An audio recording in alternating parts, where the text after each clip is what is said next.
Welcome, welcome to Navigating Now. I'm your host for today's episode. This is episode 167 on contemporary coaching. We're going to do a little deep dive with a friend, confidant, and coach, Christopher Kent. So let's welcome him on in.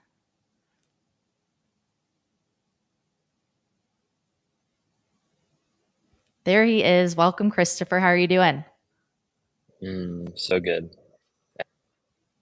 So good. I love it. And you're looking pretty tropical. So where are you joining us from? This is all just a green screen. Just kidding. I'm in Costa Rica. I was going to say that's a pretty good green screen. The technology Yeah. nowadays, my goodness. Yeah. Oh yeah. A little Okay. upside Very down real. view of the Wow. very real. So we might get a little bit of the environment in the background of our session today. Is that fair to say? hmm Some monkeys, perhaps? Yeah. No, there won't be monkeys. It's rare, but there could be. You might see a reflection of a hummingbird. I've seen 2 hummingbirds since I've been back, Oh, which is really incredible when you see one of those. yeah. You only see them because you don't hear them. They're so little and just quiet and just lovely little dainty hmm birds. I love it. Um, well, what I'm really excited for about this episode is for our viewers, we're used to having a little bit of a semi structure. You have an idea of what we're going to talk about. We're going to go full on kind of coaching mode here, where one of the skill sets that we bring forward as coaches is dancing in the moment. So while I hmm have some questions for you, Christopher, I trust that we're just going to take this conversation wherever it chooses to go. How does that sound? Sounds like a coaching session to me, and I'm all Right? about it. Let's do it. I'm open. I'm ready too. So let's hear a little bit about you, what got you into coaching, and let's just start there. All right, I'll give the more like condensed version of this because I could fill up the whole episode talking about myself, and I hear enough of myself talk. So anyway, in college, which John Carroll, same college that you attended, I was a sophomore and I was studying accounting. And why was I studying accounting? Well, that's because that's what I'm supposed to do. I'm supposed to go to college and do the thing that's going to make me the most amount of money. And John Carroll was one of the best business schools I could get into, but fortunately for me, it was a liberal arts school, so it exposed me to things like theater and philosophy. And actually, uh, my sophomore year, I had a choice point: either I was going to drop out of school or pursue something that I loved for the sake of me loving it. And philosophy, I remember one of my professors. He said the only reason someone would study philosophy is if they want to live a happy life. That made sense to me. That's a That hot take. actually right? Yeah, but, it's funny, I looked around the classroom, and it's like all the other kids were like, "Get me out of here, like, I'm doing this because it's required," and yeah, I'm like, "Yes, I'm sold, let's do philosophy and also theater," because the sake of play for itself, that also made sense to me, so I said, "Alright, these the means and the ends of, uh, doing the thing for the sake of, well, I'm doing it because I love it, that's what I wanted to give my life to, versus the narrative that I feel like I bought into, which is once you're 60 or 70 and you don't really have much health, but then that's when you can enjoy your life. No, at the moment I turned 18, I actually thought when I went to college, I'm like, yes, I finally get to do something that I want to do. And then I'm like, wait, no, I'm following a script. I'm following a narrative that I was given. So I Sure. broke free from that narrative and I started a fitness and mindset coaching business. And then I was introduced to this book called Autobiography of a Yogi, which introduced me to spirituality. And fast forward, whatever, 8, 10 years, here I am doing more so spiritual, emotional, meditation, contemplative coaching. So that's the condensed version. Last thing I want to say, uh, I'm so used to calling you Deal. I know. Deal. I saw you pause. You Deal. Hey, you can Deal. call me Deal either way. Yeah. Can I call you Deal? Okay. Yeah. Good deal. Good deal. Is the whole reason I got into any of this. I think that was kind of the initial question too, is I just wanted to be happy being who I am. Mm. And these are the Preach, activities brother. that I just ended up with meditation, coaching, spirituality, and I've just been following, as Joseph Campbell says, following my bliss, and it has led me here. So it's not been Beautiful all bliss. easy, but here we Yeah. are. here we are. Gosh, I can't believe it's been, you said between 8 to 10 years you've been on this path. I remember you introduced me to positive psychology when we were in Mm, college together. I was going through the organizational psychology path at the time, mhm. which, that we found intersections even when we were just stepping into the space of the human behavior and just the psychology of humans. So, gosh, 8 to 10 years, that's crazy to think back. I But just wanna comment on something you just said, Deal. yeah, That's the silver lining of me having followed accounting, because when I started to break out of it, I said, "Oh, I could do this industrial or organizational psychology thing," which is kind of combining more of the human element of what I sure. love, Yeah. and I think that's where our paths ended up crossing, is And in the industrial re-intertwining. and reintertwining, Take us a exactly. few years later and we saw each other back in Chicago. Many silver linings in our paths came back together. Mhm, Mm, mhm, sitting mhm, with that in much appreciation. Question for you. So you've gone through this coaching path of your own. I'd love to hear from you. Like, how do you define like the typical coach? Are you a typical coach? What makes your style what it is? If you could share that with mhm, the group. mhm. So, first I'll define what I see as a typical coach. And I do believe at some point I was that. And what I mean by that is I had a goal that I had achieved, which was a good level of physical fitness. And then I was selling that. I was You're teaching being people very how to change. modest. Thank you. Yeah, so I competed. I did like men's physique shows, and I loved fitness. And I've since learned that there's a difference between fitness and health. Fitness doesn't necessarily mean physical health, but anyway, that's a other conversation in and of itself. But I believe that that was the strength that I had. I said, okay, what strength do I have that I can offer others? And it was, I mean, really, it's at the heart of my business and what I do now, which is I just there's this deep, how can I call it, fire, inspiration, love for Yeah. life, and I want to share that Yeah. with others, so that was still driving the business, even when I was, I could say, more of a typical coach. So I value that and I love that, and it's very goal to me. It's very goal and achievement oriented. Mhm. Mhm. Uh, and even still with this now, what I would consider contemporary coaching, that's the word we've used. It's more so I help people deconstruct their beliefs and their ideas about themselves to see what is real and what is true about themselves in their own experience. And then I do an overlay, because that's still a goal too, right? That's still, we're still trying to, Self-awareness, step 1, man. yeah, Yeah. exactly, exactly. And so we pick apart, for the most part, something that I call fundamental okayness, which is, okay, there's actually a part of all of us, I believe, that is perfect, whole, complete, and I have seen a lot of space in the self-development realm for people that get interested in these kinds of working with a coach or even a therapist or whatever it may be, to like settle into that or make room for the fact that maybe that exists, and maybe there's part of us that's doesn't need to change, that's Mm. whole, that's complete exactly as we are.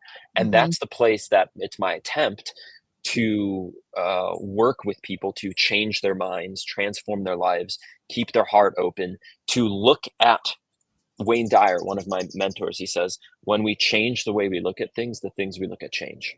And that is very fundamental to my model and how I work with people. But I would say that this is probably not typical coaching. I think this is Yeah. more in the realm of what people consider deep coaching.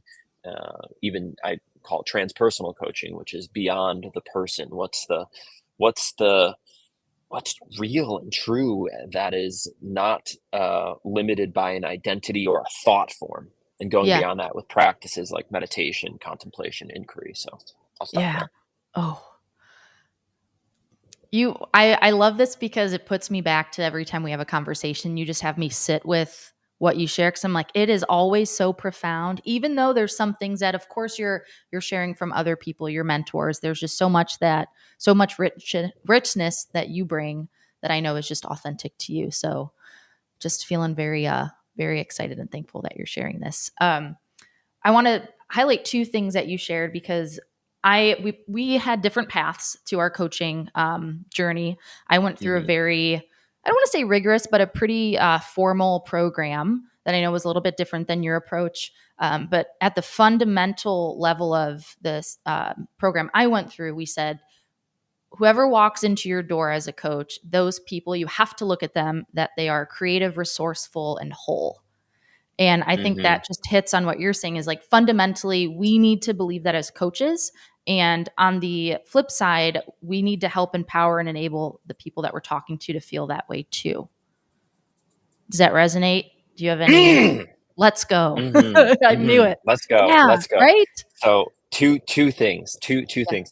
I went and I hired the best people that I saw at the time in these different fields, from Tony Robbins' top salesman to a coach that I invested a lot of money, like a lot. For me at the time was like, whoa, I'm gonna do this for coaching? What? Seriously? And Yeah. what I wanted to find out, I was like, what are these guys, men I worked with? There's one female coach that I worked with, but mostly men. And I said,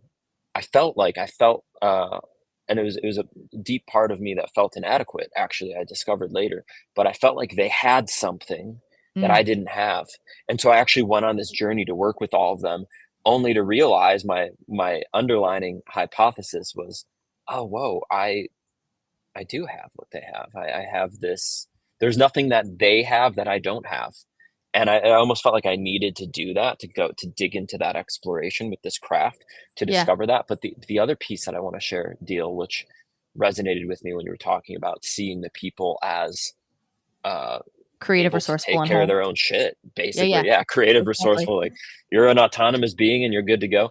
Because then I'm not going to show up as this wounded helper too, which is another thing. Like the wounded savior. Uh, Kindly let me help you, the fish said to the monkey as he took him out of the water and put him in the tree.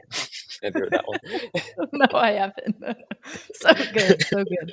Let me help you. I know what you need. I know. I don't know. I don't know. It's a mystery to me. You So the took other me piece you that I took me want, to SpongeBob with the episode of, yeah. he, like, really wants to meet Sandy. He goes into her home. Tell me if you haven't seen it, because then this isn't gonna land, but hopefully it does for the viewers. Like, SpongeBob's really excited to, like, go into her environment. Like, "This is what I need. She's thriving." Goes into her space. There's no water in there. He becomes, like, this little Hmm. soaked, like, dried up sponge. Just we gotta right? There's a connection there. There's a connection there. I there's a connection. There's a connection. How do we? What is help? What is help, and how do we help or not Yeah. help? And I can remember SpongeBob going water, water. Water would be nice. Oh goodness. Anyway. So the other point about this is one of the for me it was a really big breakthrough because it was a long term program, big commitment as far as time and the financial investment with this person investing in my services. And I asked on my onboarding process, I said, why did you decide to work with me? Why are we having this conversation essentially? And she said, well, you made a video about how no one needs coaching. I didn't And know that. Oh my gosh. yeah. So I didn't know I would share this either. This is what came up when you were sharing. Yeah. And I was so fed up with what I thought was this industry that was created to create problems that aren't really there for people just to sell them something. And I Mm. felt like I bought into that, and I couldn't stand for doing something where I'm just creating a problem that isn't really actually there, only to sell someone my shit that doesn't feel Mhm. at all connected to the heart of why I did any of this. And so I made a video, basically telling the viewers, I'm like, you are whole, you are complete. There is no book that you could ever read. There is no Yeah. coach you could ever work with. There is no plant medicine you could ever take. There is nothing that can compare to the worthiness of what you actually are. And it felt so liberating because to me, that's what the truth is. And Yeah. so she tells me this, and then at the end of our work together, some months later, uh, she said to me, as like a closing offboarding call, she's like, I went through this whole thing only to realize that I didn't need any of it. And I just said, You remember why you said you hired me, right? Right? Comes full circle. Well, to Yeah, be yeah. fair, there's a difference, right, between needing coaching and wanting it, right? So no one needs it, but it's kind of like having a maid where you don't really need a maid in most circumstances, but once you have one, it's like, wow, I kind of don't want to let them go. Mhm. I also don't need water, but if I wanna live, well, It's a strong nice to have, that's for sure. So tell me this: when you're meeting with like a new client, um, how do you kind of maybe not pitch them, but like what's that process look like for you? Do you give them like the buzzwords, the words you live by? Like how do you make that initial connection so you know that it's a good fit between you and the person that you will potentially be coaching? listening. Mm, Why are we having this conversation? Why are we here? Why are we hmm. together? And I'll know, at least now, it feels like more of a natural thing, like within 5 minutes or less, I can feel like, "Okay, are we meant to do this, or is this not gonna be a fit?" And really listening to know, like, who am I with? Who am I being with? Because my mission, even if it's, let's say, an enrollment call Hmm. that's in the independent coaching world, we call, or a connection call, just to explore what it could be like, I would, if it's desired and I have the consent, I want to be of service to that person, regardless of if we work together. So that could be like a referral out. And yesterday I talked to someone, and in 10 minutes I was like, this is not, I don't, what I have is not going to be, it's just not in alignment. And it was still a wonderful connection and conversation for the next 30 or so minutes, but deep listening and really seeing how or if, and then there's a spark, there's like this, a feeling that can be felt of, all right, let's go, let's do this. Yeah, I've definitely felt that. Sometimes it takes though a session or two. It's almost kind of like you're going into a first date. Sometimes you have that gut instinct. I know for me, like there was a few times where I thought it was a really good fit, but then we kind of kept going into this like therapeutic space where we Mhm, just kept diving back into the past and the focus wasn't as much on the present and the future, which is of mhm. course where we live in the coaching space. How have you ever been in that experience where it's like your expertise, your support that you could provide um, ended up needing to shift and you had to kind of break maybe the relationship sooner and it wasn't coaching that they needed? Was that ever something that's happened to you? I've never had that happen. Okay. Every single person I work with, fully enlightened, happy, wealthy, healthy, liberate. No, I'm just kidding. All of it But on the other side. I haven't had that experience, Okay. actually. Fair I enough. have had to shift. I have had to shift. This happens, I think, with everyone I've ever worked with, where the person that I'm working with thinks they want something. And I will clarify, say, this is great, because to me, the way I view this is, I just want what you want. Like, that's, I Yeah. want you to get the you want. And in the discovery of us going after the thing that you think you want, we're going to discover what you really want. Yeah. And so many times I've had someone that is working on this, usually a very physical, tangible goal, Yeah. raising X Tactical. amount of money or whatever, Yeah. something like that. And then at the end, I just had this, one of the last sessions I had with this dear friend of mine who lives here on the mountain. He's like, remember when we started out raising that money for that thing? And now I'm just happy and joyful to be exactly where I'm at and working with what I'm working on. And he did not achieve that goal. Like, that goal was nowhere near achieved, but there was still this innate happiness with what he was doing and how he was showing up in his life. And to me, that's what's really most important with the discovery work of going after the thing we think we want, to potentially, hopefully, discovering the thing that we really want, our deeper heart's desire, something like Yeah. that. Mm. We use this analogy at Thoughtium that I think you're kind of getting at, and I want to hear if this resonates with you. We use the analogy of a compass to describe like purpose and values. So think of like your North Star or the um, I don't remember the term for compass within a compass. Not the North Star, but your not the North I know Pole. what you're. Either I know it's on the tip of my tongue, but I don't know yeah, what the it tip of the tongue phenomenon, it gets you every time. is. But nonetheless, think of like the purpose as that like North Star of the compass, and the magnetic field is your values. It's like, once you get very clear on what your values are, it'll help you guide to that North Star, but the North Star can shift over time. Mhm. How does that connect with Yeah, you, if at all? yeah, absolutely. I feel following the path of the heart. To me, it has to do with, am I being true to myself? Hmm. Gosh, that's When I step go to one, bed at right? night, How many times yeah. are you in a coaching session where I know I'm curious to know like what your I'm gonna say trigger words as a coach. So like for me, when I hear the word should, it's like, oh, come on now, let's dive into that, because when we start talking about shoulds, that's coming from someone else. That's society, that's your parents. It's not you saying your shoulds. So what for you, maybe some trigger words, or maybe just some other like eureka moments like, we got to dive into that because what you're saying isn't actually aligned with what I think you want. I call that shooting all over myself. Clever. I heard it from someone else. Someone else said that. I just repackaged the shooting on myself. It's fun to say. Uh, there's no like one trigger word that I find, but the one thing is stemming from which, okay, clear here. I believe that this is entirely possible for someone, but it might be unlikely when someone's like, I have nothing to work on. Everything's good. There's nothing that we could possibly be focusing on.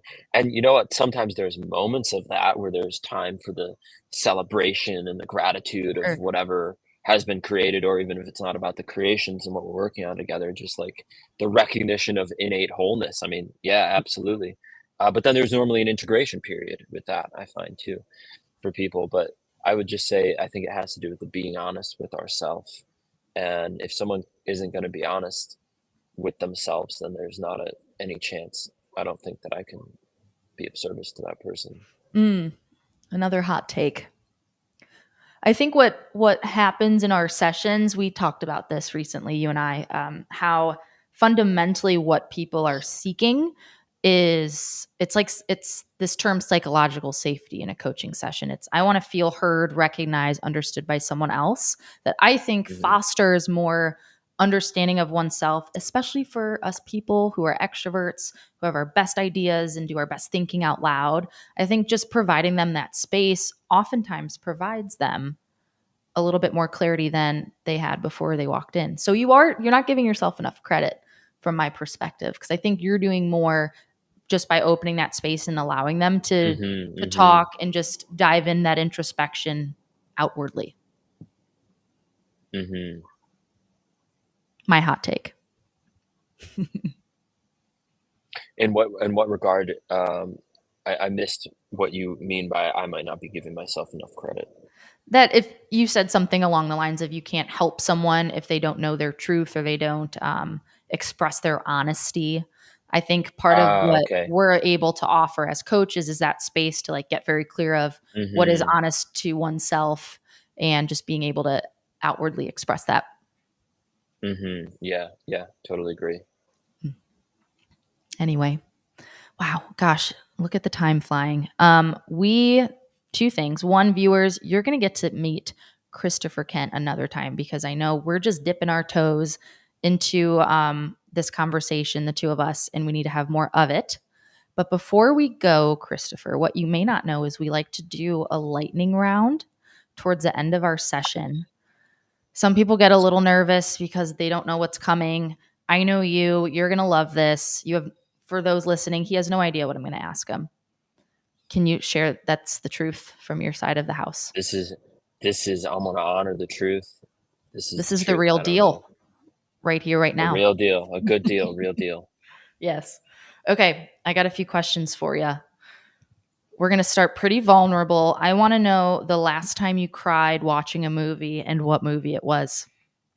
Mm, Or maybe I know you're into podcasts, reading, and so forth, but maybe when did you last shed a tear in the media realm? God, that is such a good question. I'm gonna cop out on this and share with you that a week ago, a little more than that, January 1st, I was at a prayer ceremony where we were opening up our voice and sharing and praying with the different people that I'm here with in Costa Rica, and I was just crying tears of gratitude for Mm. being home. But I can't, and I knew that question was coming because I watched the other Oh, podcasts, and I'm shoot. like, I wonder if they're different. I said, but I didn't know it was really coming. I actually hoped listening to it. I'm like, I hope she doesn't ask me this because I don't remember the last movie that I cried watching. So I hope they're different questions.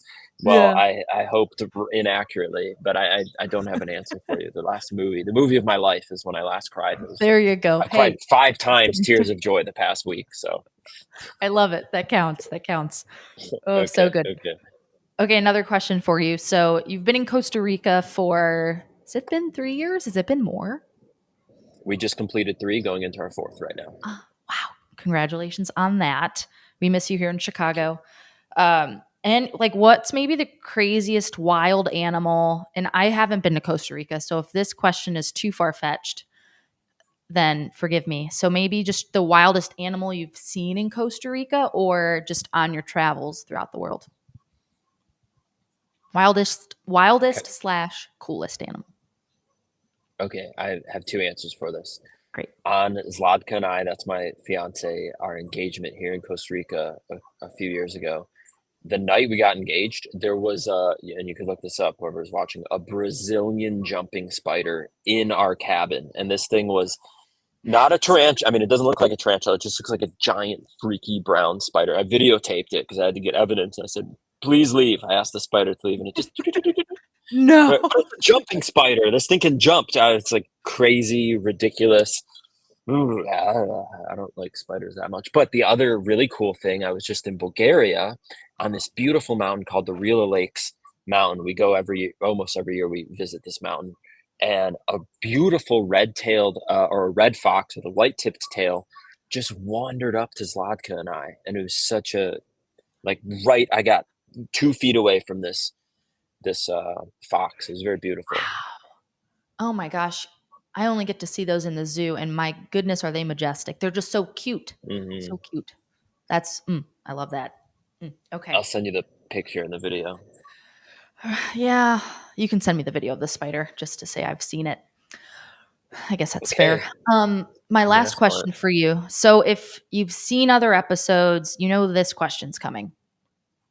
I want you to think of a quality about yourself that you very much admire and appreciate. I want you to fill in the blank. If the world were more like Christopher, it would be.